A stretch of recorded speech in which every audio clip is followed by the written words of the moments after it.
Gospel of the Lord. Come, let us sing joyfully to the Lord.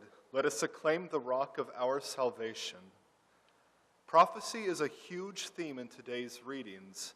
It is at the core of the first reading, which gives light on the gospel and puts a clear interpretation on who Christ is, the holy prophet of God. The prophet, being a man from God, speaks the words of God.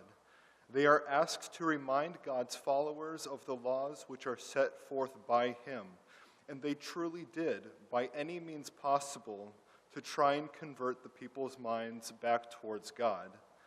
The prophets were raised up or chosen from really anyone and were given the incredible task of interpretation.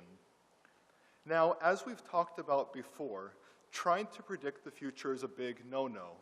The future is reserved to God alone, and for us to try and predict it via one of these other means is a slap to God's providence in the face. And it says, I don't trust you, I want to know now. It's a divine nosiness, you could say.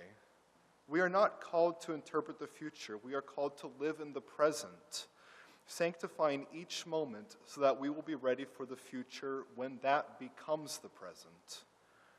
The prophet was chosen by God to interpret the word of God.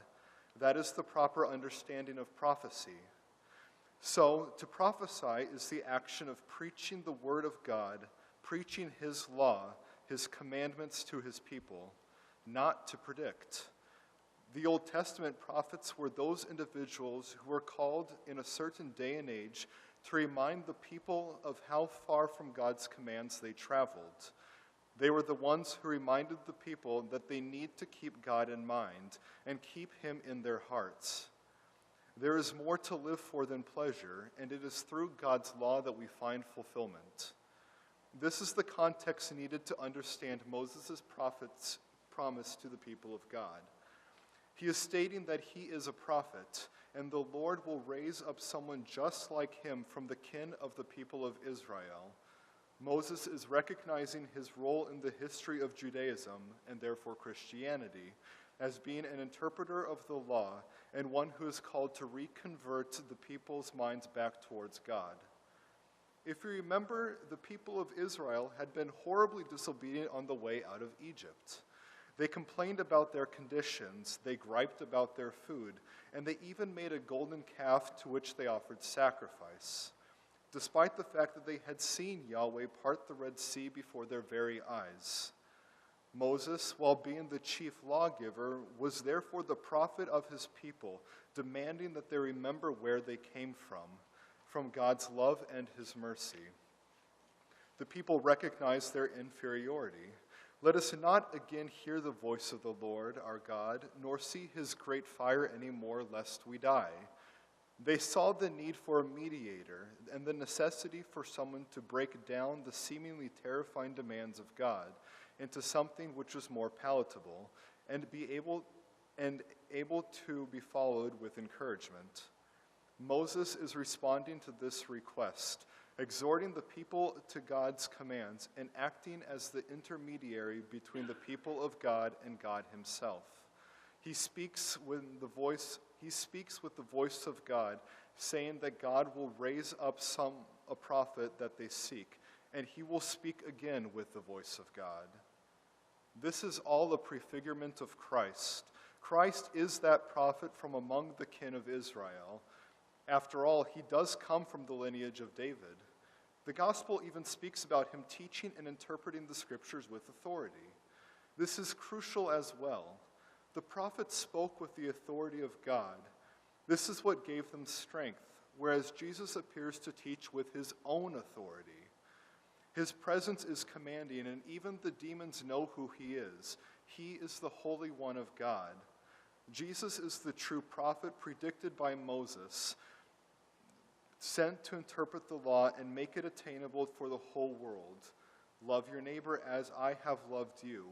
He is the one who breaks down the commands of God and shows that they are worth living. Now, how exactly does this apply to us, or should it?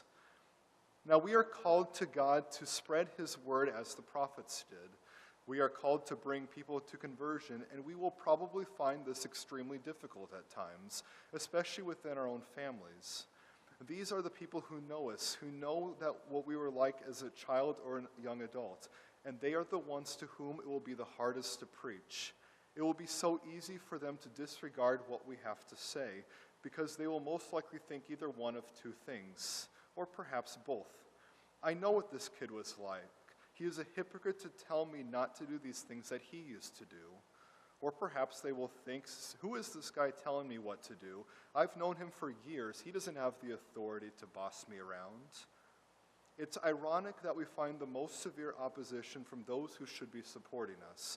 However, we must remember that we are not called to be fruitful, but we are called to be faithful. We may not find immediate success or success at all, but we must remain faithful to the task that Christ has asked of us. We must strive to go beyond reproach and yearn for perfection. Through that perfection, we must live our lives joyfully, so that those who know us won't see our history as a reason to ignore us, but will see our change and see it as the reason to follow us. We must remember that we teach with this authority of Christ, and we find courage in the fact that he went before us to show us the way. We see in the gospel how powerful his words are, and we must trust in that power because it comes from him. Come, let us sing joyfully to the Lord. Let's acclaim the rock of our salvation.